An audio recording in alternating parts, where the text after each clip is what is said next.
In this video, we're going to go over the rules for Spartan Chess. Spartan Chess was created by Steven Streetman around 2010, and it's one of the first asymmetric games that was balanced around an engine. The theme of Spartan Chess is the Spartan-Persian Wars, where the white army represents the Persian army and the black army represents the Spartan army. In Spartan Chess, the white army always goes first. The rules are largely the same as Orthodox chess, where the goal is to checkmate the opponent's king. And so the white army is essentially the same as the Orthodox chess army, and you can see the king right here is the same. Whereas the black army actually has two Spartan kings which you have to checkmate. And because there are actually two kings on the black side, white needs to eliminate one king and then checkmate the other to win.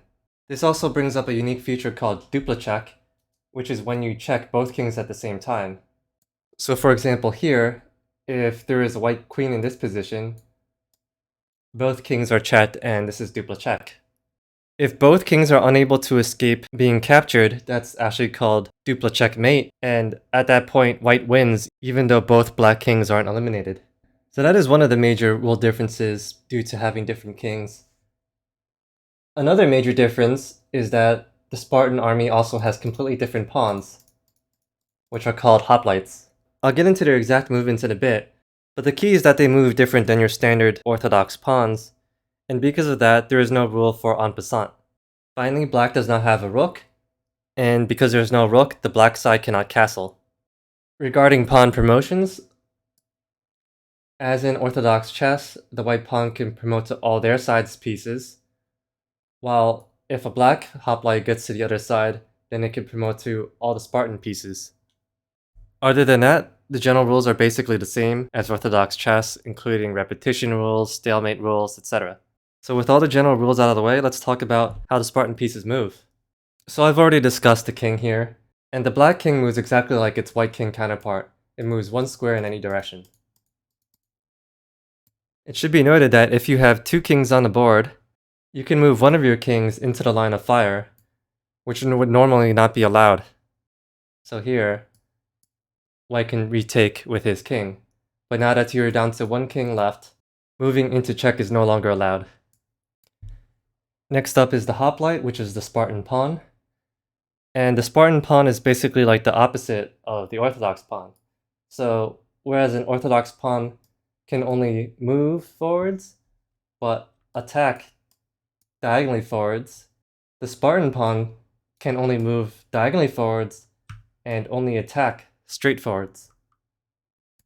Additionally, when the hoplite is on the starting rank, which is the second rank of the board, it has the option of jumping two squares diagonally forward. Now keep in mind this is similar to how the orthodox pawn can move two squares forward, but the main difference is that the hoplite can actually jump two squares forward. So say there is another piece in the way, this can still move to that second square. So now that I've formally introduced both the king and the hoplite, I also want to mention one more rule regarding promotion. So before I said the Spartan hoplite could promote to any Spartan piece when it reaches the final rank. So let's say it reaches here. So this also includes promoting to another king. So if you've already lost one king, you could get the second back. If you have two kings on the board, you cannot get a third king. The next piece is the warlord. For anyone familiar with the fairy piece of the archbishop, this is basically the same thing. It combines the bishop and the knight movement. So that means it can move diagonally any number of squares like a bishop, and it could also jump like a knight. The Spartan army only has one of these, and it's one of their most powerful pieces. The other major piece is the general, and this combines the movements of the rook and the king. Just like the warlord, there's only one general in the Spartan army. And actually, just as a quick note, if you're forgetting how the pieces move, you can see that the mane on top of the helmet is actually shaped like the top of a rook piece, so that can help you remember that this moves like a rook. The last two pieces of the Spartan army are basically like weaker rooks and bishops, but they have the ability to jump. So for example, let's start with the captain. The captain can only move two squares orthogonally in any direction, but it could jump to that second square So if there's a piece in between, it could still jump to the other side. The other piece is the lieutenant, and the lieutenant is basically like the same thing, except it moves diagonally 2 squares. So again, it could jump 2 spaces, even if there is a piece blocking the way. But the lieutenant also has one additional move, and it can move sideways 1 square without capturing. This helps prevent it from being color-bound like a bishop. Finally, let's talk about piece values. So here I have a table of all the pieces from both the white and black sides. And piece values are going to be based with the pawn having a value of 1. So in the first column, these are the traditional values. For the white side, it's the traditional 1, 3, 3, 5, going up to 9 for the queen. And for the Spartan army, these are the values proposed by the game's creator. And so the game's creator values the warlord as the strongest piece for the Spartan army, with the general close behind. The hoplite is comparable to the pawn, and the lieutenant is basically equivalent to the captain, and they're also more or less equivalent to the knight and the bishop.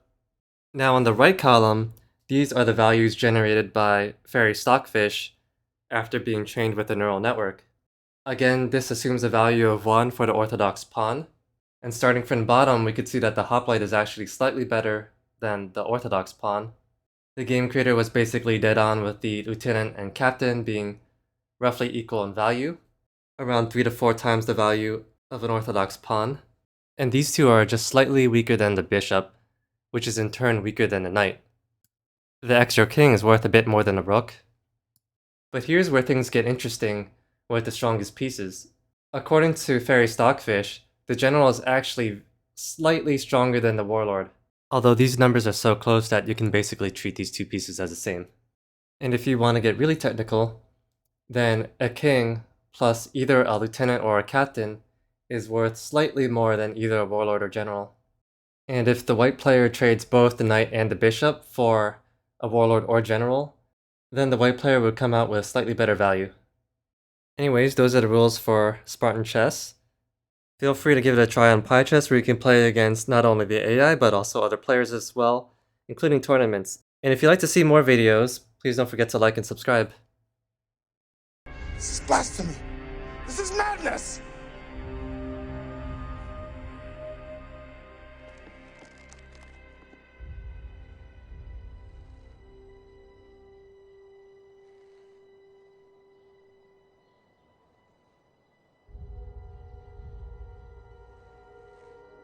Madness. This is Sparta!